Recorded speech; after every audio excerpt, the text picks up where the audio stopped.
Alright, Shamar Martin, man of the match performance, Dinthill defeating Charlemont 4 goals to 3. You didn't score, but you were very pivotal in the midfield. You control the midfield, you dictate the football game. What do you think about your performance? How do you evaluate your performance? A very good performance. I was starting off at the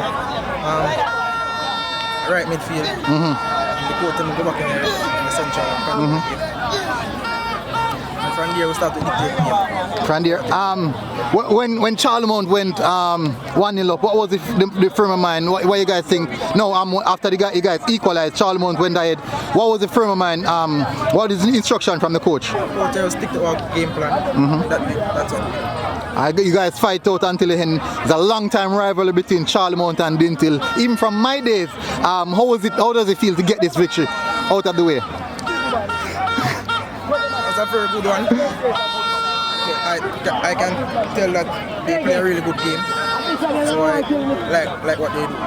All right. And good game again, yeah? Yes.